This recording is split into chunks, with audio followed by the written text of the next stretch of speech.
विपत्ति में बेलुरे कना देदा, विपत्ति में भैया बात न पूछे, ना देदार पीठ देदा।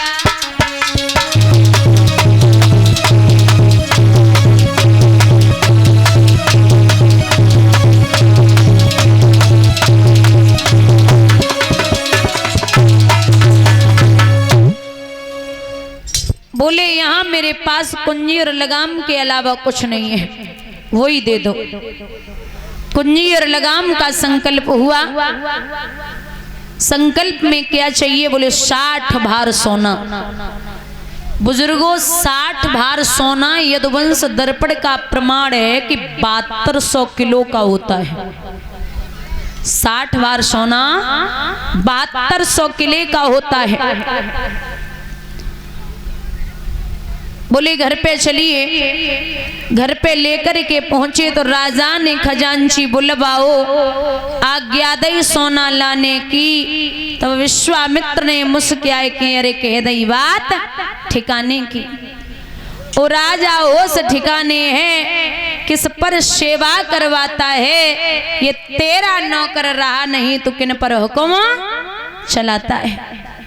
ये तेरा नौकर नहीं है जो तू हुक्म दे रहा है। कुंजी और लगाम मेरे पास है। राजा फटी फटी आंखों से देखने लगे, महाराज धोखा हो गया।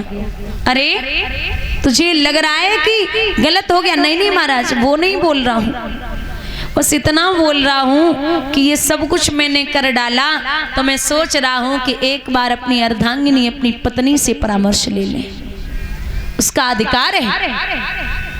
पत्नी पे बड़ो भरोसा है। बोले बहुत महाराज। तो विश्वामित्र बोले ओरे बाबरे, एक दिन ऐसा आएगा कोई काऊ को नाय और घर की नारी का करे जतन की नारी नाय। ये भी धोखा दे के चली जाती है। तो बोले कि पत्नी से एक बार पूछना चाहिए। पत्नी ने पति को आता हुआ देखा तो चरण धोए के चरणा में लियो घुटनों के बल बैठ गई। अपनी थोड़ी को महाराज के घुटनों में रख लिया, आंखों में आंखें डाल के बोली श्रीमन क्या बात है, आप आज उदास हैं? किसी ने कुछ बोला है क्या? आप रोज आते थे तो चेहरा फूल की तरह दमकता था, आज चेहरे पे उदासी है, क्या हुआ? राजा बोली अरे वो पगली इतना समझती है तो मैं बता ही दूं कि आज एक महात्मा ने आए कि मेरे पूरे राज्य को ले लियो। अरे नाथ, जो अपना था ही नहीं उसके लिए क्या रोना? जो है ही नहीं अपना, हमारे पूर्वज आए बड़े आए वो सब चले गए छोड़ के, तो अब जो मेरा है ही नहीं उसके लिए क्या रोना? ये लक्ष्मी है, आज मेरी कल आपकी, परसों किसी और की, 4 दिन बाद किसी और की। ये लक्ष्मी आती जाती है। नियम है लक्ष्मी का कि अगर आप संजो के नहीं रखेंगे तो ये रुकने वाली नहीं है। संभाल के रखिए इसको, तभी रुकेगी। सरस्वती जो है ऐसे लक्ष्मी आएगी और चली जाएगी, और सरस्वती का नियम है पहले तो आती नहीं, अगर आ गई तो फिर जाने वाली नहीं है।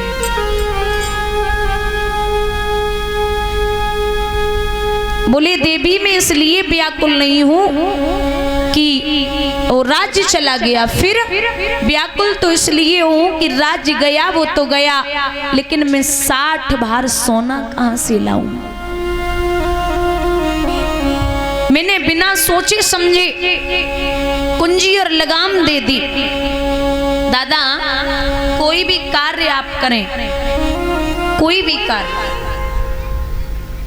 तो बिना सोचे समझे नहीं करना है। अगर बोलना भी है, कार्य की तो बहुत बड़ी बात है, अगर बोलना भी है ना तो सामने वाले से जब भी बोले तो ये सोच के बोले, 100 बार सोच लें। कुछ लोग कहेंगे कि 100 बार कौन सोचे तब बोले, आप कुछ भी नहीं सोच सकते तो इतना सोच लीजिए कि जो मैं बोल रहा हूं वो सामने वाला अगर मुझे बोलेगा तो मुझे कैसा लगेगा, बस इतना सोच लो, फिर कभी भी कोई दिक्कत नहीं होगी। कार्य भी सोच समझ के करें। एक उदाहरण देती हूं। एक राजा के 3 बेटे, ध्यान से सुनना। तो राजा ने विचार किया कि किस बेटे को मैं राजगद्दी दूं। तीनों बेटे सामने खड़े किए, बोले ये बताइए। बड़े बेटे से पूछा कि अगर कोई दुराचारी है, कोई गलत काम किसी ने किया तो आप उसका क्या करेंगे? बड़ा बेटा बोला फांसी, तुरंत फांसी दे दूंगा। दूसरे से पूछा अगर आपको राजा बना दिया जाए तो कोई अपराधी हो सामने खड़ा कर दिया जाए तो आप क्या सजा देंगे? बोले फांसी।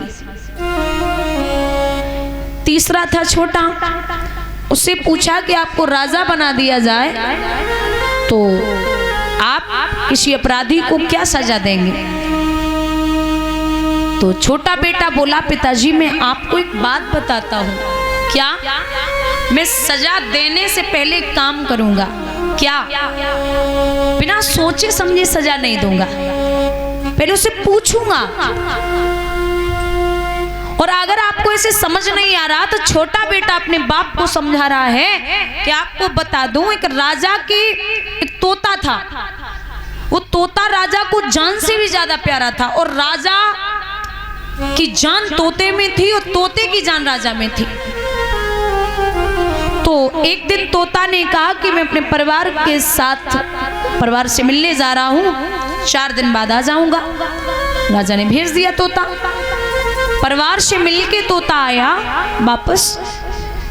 तो रास्ते में आ रहा था, उसने क्या देखा कि वृक्ष है बहुत बड़ा। उस वृक्ष पर वो ऐसा वृक्ष था जिसपे ऐसे फल लगे थे जो उन फलों को बूढ़ा खा ले तो वो जवान हो जाता था। वो बूढ़ा होता ही नहीं था। तो तोते ने विचार किया कि ये फल अपने राजा को दूंगा। तो राजा के लिए वो फल उसने तोड़ा और फिर लेकर के चला। रास्ते में बेचारे तोते को नींद आ गई, एक जगह विश्राम करने लगा, फल वहीं रख दिया। एक सर्प ने आकर के एक साइड से उस फल को जूठा कर दिया। तोता उठा, पता ही नहीं सर्प ने जूठा किया, स्वयं मुंह में दबाया और फिर चला। राजा के यहाँ पहुंचा तो राजा ने बड़ा खुशी से पूछा मिलाए परिवार से? बोले हाँ। अच्छा लगा? बहुत। ये क्या है? बोले ये फल है। क्यों लाए हो? महाराज आप खा लो, इससे आप जवान ही रहेंगे, बूढ़े नहीं होंगे। ठीक है लाओ। लेकिन राजा के यहाँ एक कुत्ता पला था, श्वान। तो राजा ने विचार किया कि मैं तो खाऊंगा ही खाऊंगा, इस कुत्ते को और डाल दूं, ये भी मेरे साथ ही जीवित रहे। तो जिधर सर्प ने काटा था, मतलब सर्प का जूठा था, उधर से ही काटा फल और कुत्ते को डाल दिया। जैसे ही कुत्ते ने वो फल खाया तुरंत मर गया। अब जब वो श्वान मरा, राजा का दिमाग घूमा। बोले ये मुझे लगता है ये तोता जो है ये मुझे मारने के लिए फल लाया था। तुरंत इशारा दिया जवानों को, जाओ इसे मरवा दो। राजा से वो तोता चीखता रहा, चिल्लाता रहा, महाराज मेरी पूरी बात सुनिए, बात तो सुनिए, बात तो सुनिए, आप मुझे मरवाइए नहीं, मेरी गलती नहीं है। लेकिन तोता ने सब कुछ बोला, राजा ने मरवा दिया। उस जो फल बचा था ना, आधा उसे दूर फेंकवा दिया और कह दिया कि इससे अगर वृक्ष उगे तो फल कोई नहीं खाएगा वरना मर जाएगा। काफी टाइम बाद उस फलसी का वृक्ष उगा, बड़ा हुआ, उस पे फल आ गए। तो बाहर से कोई माँ आ रही थी बूढ़ी। उस माँ ने देखा, उसी रास्ते से गुजरी तो भूख लगी थी, उसने वही फल तोड़ा और खा लिया। कुछ दिन बाद पता चला कि वो बूढ़ी मैया जवान हो रही है। जवान हो रही, राजा को खबर लगी। तो राजा ने सोचा कि वो फल खाने से जवान हो रही है, अब निश्चिंत कैसे हो सकता, इतनी चिंता बढ़ी। राजा पागल होने लगा और विचार किया है कि तोता मुझे बराबर बोलता रहा कि महाराज मेरी गलती नहीं है, फिर भी मैंने नहीं सुना। मुझे जान से ज्यादा प्यार करने वाला मैंने खुद अपने हाथों से मरवा दिया, अब मैं क्या करूंगा।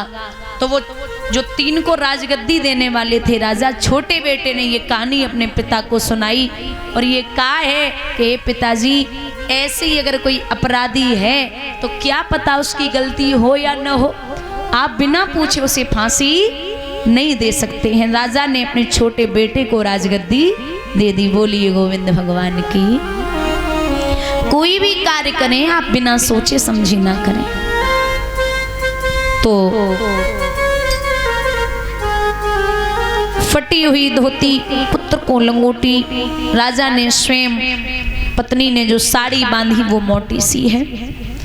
तीनों प्राणी जन्मभूमि माँ को प्रणाम करते हैं, बोले हे मैया आज मैं तुझे छोड़ के जा रहा हूँ।